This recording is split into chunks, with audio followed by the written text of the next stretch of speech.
The insect you swat off your sandwich carries roughly 77% of your own disease genes. Not a distant cousin, not a rough approximation.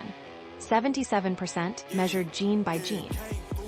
And in 1933, a scientist won the very first Nobel Prize ever awarded in genetics for research done entirely inside a cramped, dusty room at Columbia University that he and his students simply called the fly room. This isn't a pest control story. This is the story of the animal an entire branch of science was quietly built on top of. And it's still saving lives right now. Think about what you actually know about flies. They land on food, they're impossible to swat. They show up wherever something is rotting. That's the entire mental file most people carry: pest, nuisance, done.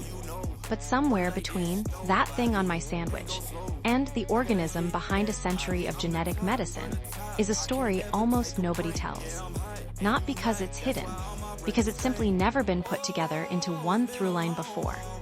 This is that through line, and it starts with the fly you're picturing right now being far stranger than you think. First, a correction. When you picture fly, you're picturing maybe one or two species, the ones that show up in kitchens and picnics. But that's out of more than 150,000 formally described species in the order Diptera, with real diversity estimated near 1 million. Something like 10% of every described species on Earth living inside this one insect order. Flies are also the world's second most important group of pollinators, right behind bees, and in cold, high-altitude places where bees struggle. They're often the ones actually doing the work. Here's a question almost everyone has actually wondered. Why can you never manage to swat a fly? It isn't about your reflexes. A fly's compound eyes process visual information at roughly 250 flashes per second. Your eyes manage about 60. That means a fly is watching the world in something close to 4 times the resolution of time that you are. Your swinging hand doesn't look fast to a fly. It looks slow and early and completely telegraphed. Add tiny hairs across its body that sense the air pressure of an approaching hand before the fly even needs to see it. And the contest was never close to fair. Watch a fly for more than a few seconds, and you'll see it rub its front legs together over and over. It isn't nervous, it isn't vain. Those legs are covered in chemosensory hairs, the fly's actual taste and smell organs, and dust. Pollen, or bacteria clogging them, would be like you losing your sense of smell mid-meal. So the fly runs a systematic cleaning routine, front legs across the antennae first, in a specific, repeatable order, to keep its most important sensors working. It's not a nervous habit. It's maintenance on the instrument it uses to understand the entire world around it. And the thing everyone finds most disgusting, a fly appearing to vomit on your food, is really just the only tool it has. Flies have no teeth and can't chew anything solid, so it regurgitates a mix of saliva and digestive enzymes from an internal storage organ called the crop. And that liquid dissolves solid food into something it can actually drink through its straw-like mouthparts. It isn't being gross on purpose. It's the only way an animal with no jaw has ever figured out how to eat a solid meal, turning the food into soup first, then drinking the soup. But the real engine behind everything in this story isn't vision, or grooming, or feeding. It's speed of generations. A fruit fly's entire life cycle, egg to adult to laying its own eggs, takes about 12 days. A single female can lay somewhere between 750 and 1,500 eggs in her lifetime. Run that forward, and in a single year you're not looking at one generation. You're looking at dozens, each one a fresh shuffle of the genetic deck, tested immediately against the world. That single fact, 12 days, up to 1,500 eggs, is about to become the most important number in this entire story. That reproductive speed is exactly why, at the start of the 20th century, one scientist decided the fruit fly was the perfect tool for a question nobody had ever actually answered. Where, physically, inside a living cell, do the instructions for heredity lie? Not what genes do, not even really what a gene was, just where. The answer would take 17 years, thousands of milk bottles full of flies, and one very unusual accident. In 1910, at Columbia University, geneticist Thomas Hunt Morgan noticed something strange in one of his fruit fly colonies. A single male with white eyes, in a population where every other fly had the normal deep red. Instead of dismissing it, Morgan bred that one white-eyed fly and tracked exactly how the trait passed to its offspring. He and his students set up shop in a cramped, 16 by 23-foot lab crowded with bottles of flies, a room they simply nicknamed the fly room. And over the next 17 years, that white-eyed mutation became the thread that unraveled how heredity actually works. What Morgan proved was that the white-eyed trait was linked to a specific chromosome. Direct, physical evidence that genes weren't some abstract idea, but real objects sitting in a specific location inside a cell, arranged in a row like beads on a string. In 1933, that discovery earned him the Nobel Prize in Physiology or Medicine, the first Nobel Prize ever given for work in genetics. Not for curing a disease, not for building a machine, for proving where inheritance physically lives, using an insect most people would kill on sight without a second thought. Here's why that fly room legacy still matters directly to you, right now.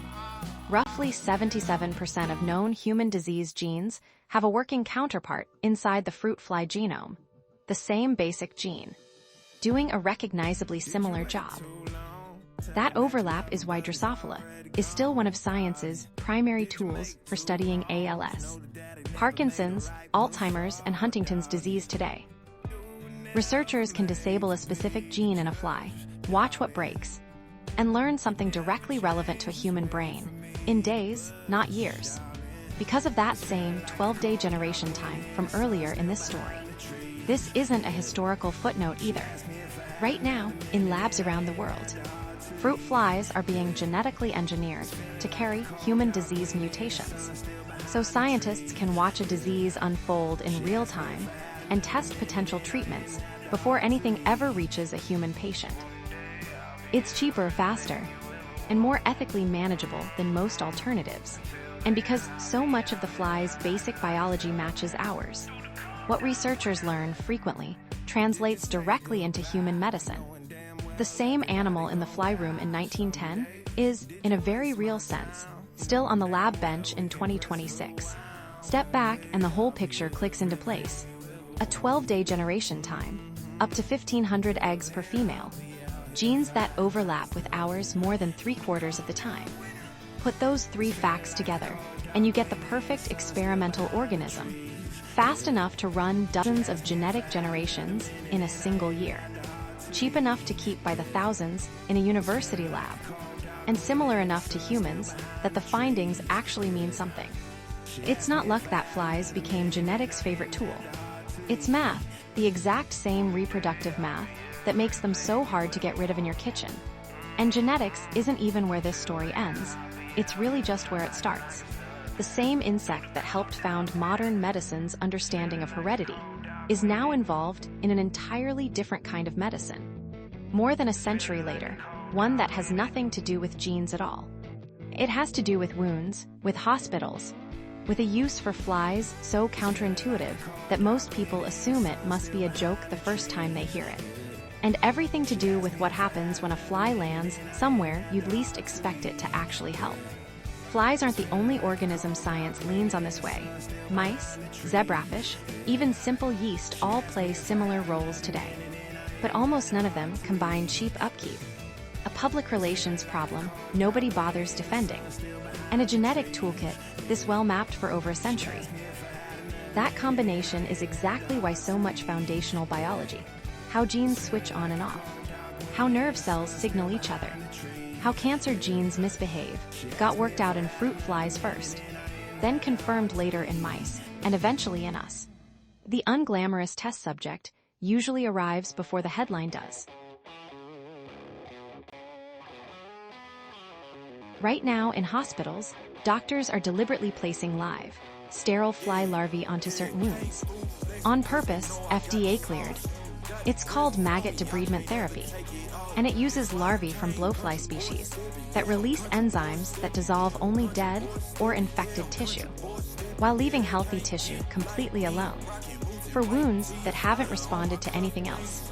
It works with a clinical success rate of roughly 70 to 80%. In 2026, the FDA cleared a second blowfly species for exactly this use.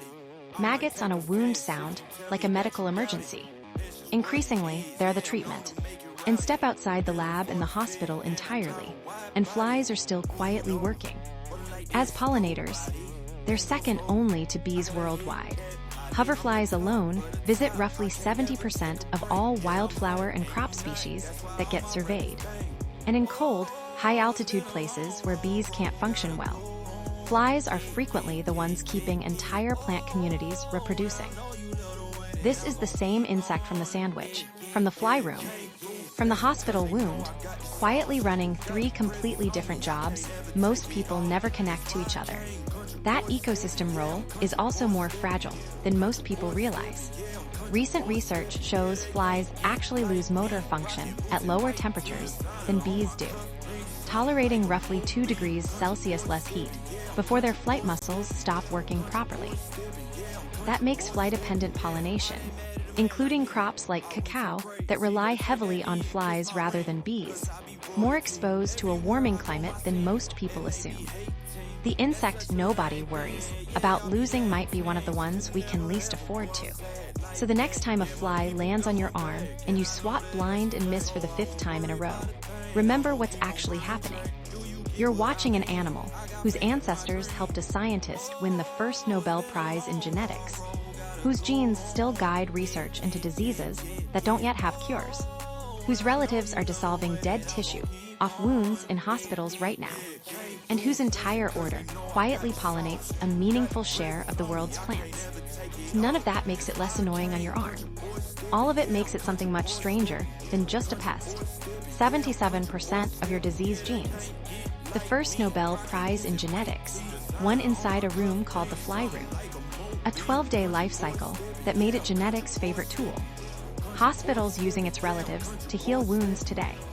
And a quiet, ongoing job pollinating a meaningful share of the plants around you.